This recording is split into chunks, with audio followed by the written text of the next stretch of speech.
हैरत होती है कि जिस धरती पर हम लोग रह रहे हैं उसी धरती पर एक समंदर है और उस समंदर की गहराइयों के राज को हम शायद 4-5% से ज्यादा नहीं जानते।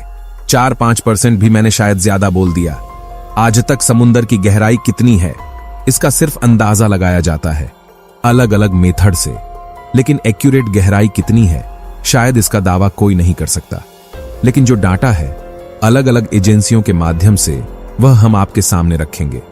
लेकिन सवाल यह है कि जब चांद की दूरी पृथ्वी से लगभग 4 लाख किलोमीटर है, वहां तक इंसान पहुंच गया और भी कई अन्य ग्रह पर एस्ट्रोनॉट पहुंच चुके हैं, जहां कुल मिलाकर लगभग 300 से भी ज्यादा घंटे वैज्ञानिक बिता चुके हैं।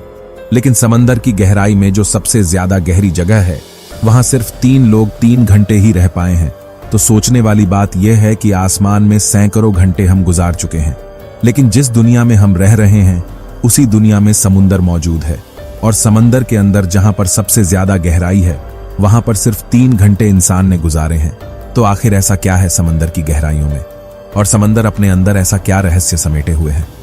नमस्कार दोस्तों, आप देख रहे हैं नॉलेज काइनेसिस और मैं आपका दोस्त एक बार फिर हाजिर हूं एक और नए और रोमांचक वीडियो के साथ। सबसे पहले तो यह समंदर बना कैसे, या समंदर का जन्म कैसे हुआ।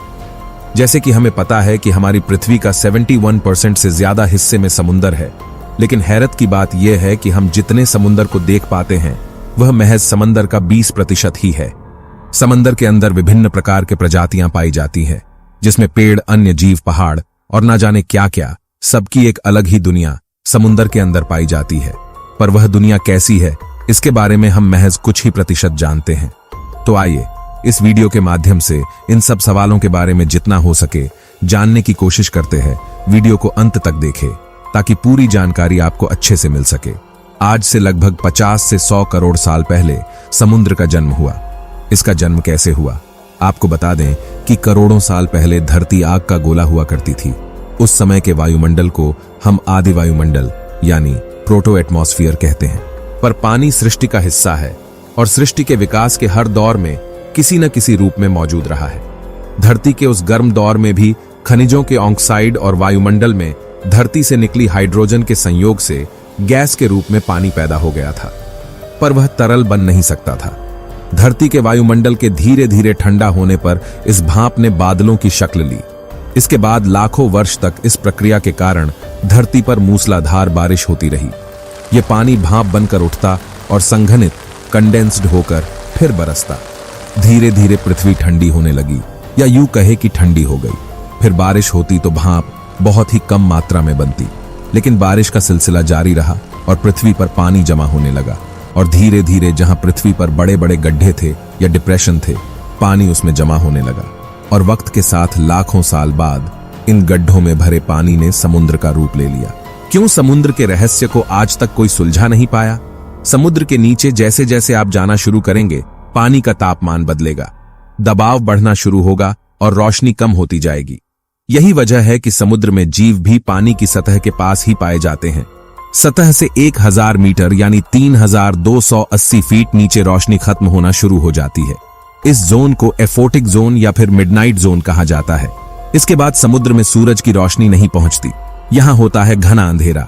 इसके नीचे जीव भी काफी कम पाए जाते हैं, क्योंकि शिकार करने और तैरने के लिए रोशनी ही नहीं होती। दिलचस्प यह है कि ऐसे क्षेत्र में जो जीव मिलते भी हैं वे खुद से रोशनी पैदा करना जानते हैं। इन क्षेत्रों में रहते हैं sea pig, sea cucumber, snail fish, giant deep sea amoeba. इन्हें दुनिया के सबसे बड़े सिंगल सेल ऑर्गेनिज्म के तौर पर जाना जाता है। सिंगल सेल ऑर्गेनिज्म यानी एक कोशिकीय जीव। ये जीव एक ही कोशिका के माध्यम से पाचन, उत्सर्जन और प्रजनन जैसे सभी अहम काम करते हैं। इन्हें आमतौर पर अमर भी कहा जाता है। ऐसा इसलिए क्योंकि ये बूढ़े होने पर मरते नहीं हैं, बल्कि नई संतानों में विभाजित हो जाते हैं। ये प्रजनन के लिए माइटोसिस से गुजरते हैं। इस प्रक्रिया में जीव खुद कोशिकाओं में विभाजित हो जाता है। समुद्र जितना गहरा है उससे अधिक पहेलियां इससे जुड़ी हैं। अंतरिक्ष की गुत्थियां सुलझाने के लिए इंसान स्पेस में भले ही सहजता से जाता रहा हो, लेकिन समुद्र के मामले में ऐसा नहीं है। समुद्र की गहराई को मापना अंतरिक्ष में जाने से कहीं ज्यादा कठिन है। जोखिम और रहस्य भी ज्यादा है। समुद्र की गहराइयों में अंतरिक्ष में प्रेशर यानी दबाव शून्य होता है, जबकि समुद्र में ठीक इसका उल्टा है। समुद्र के पास जाने भर से हम पर 15 पाउंड प्रति वर्ग इंच का दबाव पड़ने लगता है। यह दबाव गहराई के साथ साथ बढ़ता चला जाता है। टाइटन पनडुब्बी हादसे की वजहों में एक अनुमान यह भी है कि पनडुब्बी पानी के दबाव से फट गई होगी। टाइटैनिक जहाज का मलबा 3800 मीटर नीचे है। इतना नीचे उतरना जाहिर है कि जोखिम भरा ही है। अब बात समुद्र की गहराई की। वुड्स होल ओशनोग्राफिक के अनुसार महासागर की औसत गहराई करीब 12,000 फीट है। ओशन सर्विस के हिसाब से धरती पर पानी के नीचे सबसे गहरी जगह है प्रशांत महासागर में। इस जगह को कहते हैं चैलेंजर डीप। यह प्रशांत महासागर के नीचे मारियाना ट्रेंच के दक्षिणी छोर पर है। यहां गहराई है लगभग 36,000 फीट। किलोमीटर में बदलें तो करीब 11 किलोमीटर। चैलेंजर डीप जिस मारियाना ट्रेंच के पास है वह महासागर में मौजूद सबसे विशाल खाई है। इसकी गहराई 11 किलोमीटर से भी ज्यादा मापी गई है। इन जगहों की गहराई को ऐसे समझिए कि यहां पूरा का पूरा माउंट एवरेस्ट समा जाएगा और पता भी नहीं चलेगा। एवरेस्ट की ऊंचाई है 8,848 मीटर। चैलेंजर डीप का नाम ब्रिटिश रॉयल नेवी के सर्वे शिप HMS चैलेंजर शिप के नाम पर रखा गया। इस जहाज ने सन 1872 से 1876 के बीच चैलेंजर डीप की गहराई की रिकॉर्डिंग की थी। इसके बाद 1960 में डॉन वॉल्श और जैक स्पिकर्ड पहली बार चैलेंजर डीप में उतरे थे। इन लोगों ने एक पनडुब्बी का इस्तेमाल किया था। साल 2012 में टाइटैनिक फिल्म के डायरेक्टर जेम्स कैमरून अकेले इस जगह पहुंचे। 10,908 मीटर की दूरी तय की थी उन्होंने। इसके लिए उन्होंने इस्तेमाल किया था पनडुब्बी डीप सी चैलेंजर का। साल 2019 में विक्टर वेस्कोवो भी इस जगह पहुंचे अपनी पनडुब्बी DSV लिमिटिंग फैक्टर से। उन्होंने 10,928 मीटर की दूरी तय की थी। इसके अलावा भी कई नाम हैं। 2007 में हर्बर्ट निच ने एक रिकॉर्ड बनाया।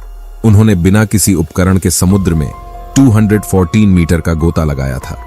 उन्होंने यह कारनामा किया था एक सांस में। उन्हें the deepest man on an earth कहा गया।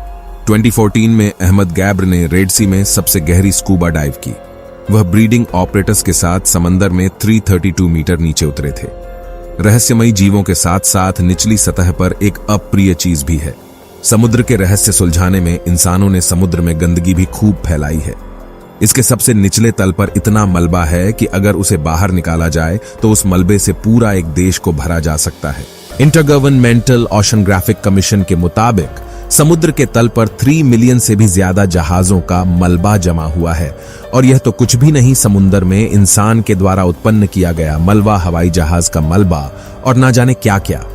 यह समुद्री जीवों के लिए खतरनाक है, साथ ही इंसानों के लिए भी खतरा है, क्योंकि जहाजों के इनमें फंसने का खतरा होता है। बात करें रहस्यमयी जीवों की तो ऐसा ही एक जीव है जो समुद्र की गहराइयों में पाया जाता है। उसका नाम है जेलीफिश। अगर यह जीव इंसान को छू भर ले तो सेकंड के 100वें हिस्से में इंसान का नर्वस सिस्टम काम करना बंद कर देगा और इंसान की मौत हो जाएगी। आपने कभी सोचा है कि आखिर ऐसी क्या वजह है जो हर समुद्र का पानी खारा होता है? तो चलिए आज हम इस बारे में विस्तार से जानते हैं कि समुद्र के पानी का खारा होने की क्या वजह है। दरअसल नदियों का पानी समुद्र में आकर मिलता है और आपने देखा होगा कि कई नदियों का पानी मीठा होता है तो कई नदियों का पानी खारा होता है, और इस तरह समुद्र में कई तरह का पानी आकर मिलता है। जब ये पानी वाष्पीकृत होता है तो ये ऊपर जाकर बादल का रूप ले लेता है और यही बादल बारिश के रूप में नीचे गिरता है। बरसते समय ये पानी हवा में मौजूद कार्बन डाइऑक्साइड, सल्फर डाइऑक्साइड और नाइट्रोजन ऑक्साइड जैसी गैसों के संपर्क में आकर अम्लीय हो जाता है। जब ये पानी जमीन, चट्टानों और पहाड़ों पर गिरता है तो बारिश के पानी में मौजूद लवण इनमें घुल जाते हैं। जब इन सतहों से नदी का संपर्क होता है तो ये लवण नदियों में घुल जाते हैं और ये नदियां समुद्र में जाकर मिलती हैं। नदियों में ये लवणीय पानी बहुत कम मात्रा में होता है, इसलिए नदियों का पानी खारा नहीं लगता। लेकिन जब कई नदियां समुद्र में जाकर मिलती हैं तो इनका लवण समुद्र में चला जाता है। लाखों सालों से नदियों द्वारा लाया गया ये लवण समुद्र में इकट्ठा होते आ रहा है। धीरे धीरे पानी खारा हो जाता है। इसके अलावा समुद्र तल की चट्टानों और ज्वालामुखी से भी समुद्र में लवण घुलते रहते हैं। साथ ही समुद्र में मौजूद सोडियम और क्लोरीन की अभिक्रिया से नमक बनता रहता है, जिस कारण भी समुद्र का पानी खारा हो जाता है। लेकिन अब आपके मन में ये सवाल आ रहा होगा कि इस तरह तो समुद्र का पानी निरंतर और ज्यादा खारा होता जा रहा होगा, तो ऐसा नहीं होता। दरअसल समुद्र में मौजूद लवण का इस्तेमाल शल्कधारी समुद्री जीव जंतु अपनी खोल बनाने में काम में लेते हैं। इन जीवों के मरने पर ये खोल चूने के पत्थर का रूप लेकर समुद्र की सतह पर आ जाते हैं और भू सतह के हलचल से समुद्र से बाहर निकल जाते हैं। ये वही चूना होता है जिसका खनन करके घरों में काम लिया जाने वाले चूना बनाया जाता है। यही प्रक्रिया चलते रहने से करोड़ों सालों से समुद्र के पानी का खारापन वैसा ही बना हुआ है। समुद्र के जल में औसतन 3.5% लवणांश पाया जाता है, यानी प्रति 100 ग्राम वाटर में करीब 3.5 ग्राम लवण मौजूद होता है। मृत सागर में खारापन सामान्य समुद्रों की तुलना में 10 गुना अधिक है। उच्च लवणीयता के कारण मृत सागर में जीव जंतु कम ही होते हैं। समुद्र में पाया जाने वाला ये लवण ही नमक होता है। ऐसा माना जाता है कि अगर पूरी दुनिया के सभी समुद्र से पूरा नमक निकालकर उसे सुखाया जाए तो उससे 288 किलोमीटर ऊंची, 1.6 किलोमीटर मोटी और पृथ्वी की परिधि के जितनी लंबाई वाली एक दीवार बनाई जा सकती है। आपको लग रहा होगा कि समुद्र के बारे में काफी जान लिया, लेकिन ऐसा है नहीं। यूनेस्को के मुताबिक समुद्र का अब तक केवल 5% हिस्सा ही एक्सप्लोर किया गया है, यानी यह जानकारियां सिर्फ 5% हिस्से से मिली हैं। जिस तरह फिलहाल समुद्र अथाह है, वैसे ही उसके रहस्य भी। आशा करता हूं कि यह वीडियो आप लोगों को पसंद आया होगा। अगर पसंद आया हो तो वीडियो को लाइक करें और चैनल को सब्सक्राइब जरूर करें और दोस्तों इस जानकारी को साझा करें। धन्यवाद।